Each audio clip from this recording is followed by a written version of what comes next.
कक्षा 7वीं विषय हिंदी। तो विद्यार्थी मित्रों, आपको हिंदी की व्याकरण की नोट में क्रिया के काल ये जो आपको अपनी हिंदी व्याकरण की नोटबुक में लिखना है। मैं आपको ये दिखा रही हूँ। पहले क्या करना है आपको कि काल के भेद यानी कि काल के प्रकार, काल के कितने प्रकार होते हैं? 3 होते हैं, एक वर्तमान, एक भूतकाल और एक भविष्यकाल। आप गुजराती में भी ये पढ़ चुके हैं, तो आपको आज हिंदी में ये पढ़ना है। तो पहला कौन सा है? वर्तमान, दूसरा है भूतकाल और तीसरा है भविष्यकाल। तो मैं आज आपको वर्तमान काल सिखाती हूँ। वर्तमान काल यानी कि जो क्रिया अभी हो रही है, भूतकाल यानी कि जो बीत गई है, और भविष्यकाल जो भविष्यकाल जो अभी होने वाली है। એટલે ભવિષ્યકાળ को गुजराती में क्या कहता है कि જે હવે પછી થવાની હોય એ વર્તમાનમાં એટલે કે અત્યારે જે થઈ રહી હોય, ભૂતકાળ એટલે કે જે પૂરી થઈ ગઈ હોય, અને ભવિષ્યકાળ એટલે કે જે હવે પછી થવાની હોય તે। तो विद्यार्थी मित्रों, आज हम पढ़ेंगे पहला वर्तमान काल। तो वर्तमान काल में पहला है, आपको पहला वर्तमान काल का हेडिंग लिखना है। हेडिंग लिखने के बाद आपको उसकी व्याख्या लिखनी है। क्या लिखेंगे व्याख्या में? कि ये क्रियाएं वर्तमान को अर्थात समय को सूचित करती है। देखो, आपको मैं दिखाती हूँ। ये क्रियाएं वर्तमान अर्थात चल रहे समय को सूचित करती है, इसलिए ये वर्तमान काल की क्रियाएं हैं। वर्तमान समय को वर्तमान काल कहते हैं। वर्तमान काल के 3 रूप है अपूर्ण वर्तमान काल, पहले सामान्य वर्तमान काल, अपूर्ण वर्तमान काल और पूर्ण वर्तमान काल। तो पहला है सामान्य वर्तमान काल। पहला वाक्य है, देखो ये जो दिखाई दे रहा है ना, वो आपको हिंदी की जो ग्रामर की आपके व्याकरण की जो नोटबुक बनाई है ना, उसमें आपको लिखना है।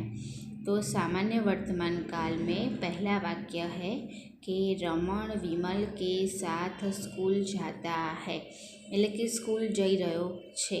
तो स्कूल जाता है, तो जाता है कि नीचे अंडरलाइन करना। दूसरा वाक्य है कि बाग में फूल खिलते हैं। बाग में क्या खिलते हैं? फूल खिलते हैं। तो जे खिलते हैं, जो उसके नीचे आपको अंडरलाइन करनी है। वर्तमान काल यानी कि वर्तमान समय में क्रिया होना सूचित करती है, परंतु उसमें कार्य का पूर्ण होना या अपूर्ण होना वो प्रकट नहीं होता, इसलिए क्रिया के इस रूप को सामान्य वर्तमान काल कहते हैं। એટલે કે ક્રિયા પૂર્ણ થઈ ગઈ છે કે ક્રિયા બાકી છે એવું બતાવતા નથી, બરાબર। તો કે છે કે सामान्य वर्तमान काल की मुख्य जो क्रिया है, क्रियाना अंतमां શું આવે? ता, ती, ते ये બધા शब्दों आवे कि सामान्य वर्तमान काल की मुख्य क्रिया के अंत में ता, ती, ते का प्रयोग होता है। दूसरा है अपूर्ण वर्तमान काल। तो आज मैं आपको सिर्फ वर्तमान काल ही सिखाना है। तो वर्तमान काल में दूसरा है अपूर्ण वर्तमान काल। तो अपूर्ण वर्तमान काल किसे कहते हैं? अपूर्ण वर्तमान काल की जो क्रिया कार्य की अपूर्णता का बोध कराती है, क्रिया के इस रूप को अपूर्ण वर्तमान काल कहते हैं। तो आप देखो, वर्तमान काल अपूर्ण वर्तमान काल એટલે कि जो क्रिया पूर्ण नहीं हुई है, कि अभी उसको पूर्ण होना बाकी है। तो देखो, पहला वाक्य है कि नवीन दौड़ रहा है, એટલે કે નવીન દોડી રહ્યો છે, પરંતુ એની દોડવાની ક્રિયા પૂરી થઈ નથી। કે નવીન દौड़ रहा है, એટલે કે દौड़ रहा है એની નીચે અંડરલાइन। दूसरा वाक्य है कि नीता खेल रही है, એટલે કે खेल रही है,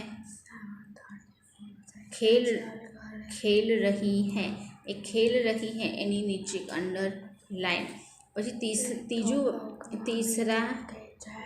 तीसरा वाक्य है कि पिताजी अखबार पढ़ रहे हैं, એટલે કે વાંચવાની જે ક્રિયા છે એમની તો શું કહે છે કે પિતાજી અખબાર પઢ રહે હૈ, એટલે કે છે કે શું કહે છે કે દોડવાની ક્રિયા, રમવાની ક્રિયા, વાંચવાની ક્રિયા, એટલે કે બધું ચાલુ છે, હજી પૂર્ણ થઈ નથી.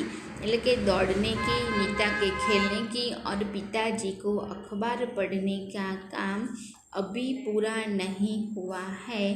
ये क्रिया एक कार्य की अपूर्णता का बोध कराती है. इसको इस क्रिया के इस रूप को अपूर्ण वर्तमान काल कहते हैं. अपूर्ण वर्तमान काल की मुख्य क्रिया के साथ रहा, रही, रहे का प्रयोग होता है. इसको हम अपूर्ण वर्तमान काल कहते हैं. उसके बाद है पूर्ण वर्तमान काल, यानी कि क्रिया पूर्ण हो गई हो. आपको ये जो काल है इसमें तीसरा है वर्तमान काल में पूर्ण वर्तमान काल. तो पूर्ण वर्तमान काल यानी कि जो क्रिया है, क्रिया के इस रूप को पूर्ण वर्तमान काल कहते हैं. तो माँ ने खाना बनाया है, એટલે કે રસોઈ બનાવવાની ક્રિયા શું થયું, પૂરી થઈ ગઈ. આપકી પત્રિકા મિલ ગઈ है, એટલે કે છે કે પત્રિકા પણ શું થઈ ગયું, મળી ગઈ છે આપણને. તો खाना बनाना पत्रिका मिलने का काम पूरा हो चुका है और उन्हें पूरा हुए अधिक समय नहीं बीता है. तो क्रिया के इस रूप को पूर्ण वर्तमान काल कहते हैं. तो आपको वो अपनी हिंदी की व्याकरण की नोटबुक में वर्तमान काल में पूर्ण वर्तमान काल, अपूर्ण वर्तमान काल, सामान्य वर्तमान काल आपको लिखना है. पहले आप लिखेंगे, उसके हेडिंग मारेंगे, उसकी व्याख्या लिखेंगे और उसके बाद उसके उदाहरण यानी कि वाक्य भी लिखेंगे. ये आपको घर पे तैयार भी करना है. तो विद्यार्थी मित्रों, आप ये तैयार पहले लिख देना, बाद में तैयार भी करना. तो जब भी नेक्स्ट लेक्चर आएगा तब मैं आपको भूतकाल के बारे में सिखाऊंगी. तो विद्यार्थी मित्रों, आप घर पे ये मैंने जो दिखाया है वो अच्छे अक्षर निकाल कर लिख देना. तो और तैयार भी करना, क्योंकि आपको गुजराती व्याकरण में भी ये टॉपिक आता होगा काल. तो आपको गुजराती और हिंदी दोनों में आता है, तो आपको तैयार करना इजी होगा. तो घर पे तैयार करना और लिख देना. मैं अच्छी तरह से दिखाई दे आपको, ऐसे एक बार फिर से मैं आपको बता देती हूँ. सामान्य वर्तमान काल और अपूर्ण वर्तमान काल देखो. फिर अच्छी तरह से घर पे आपके पास व्याकरण की बुक हो ना, तो उसमें देखकर लिखना, और नहीं हो तो कोई बात नहीं, आप मैंने बताया ना इसमें से लिख देना. Thank you.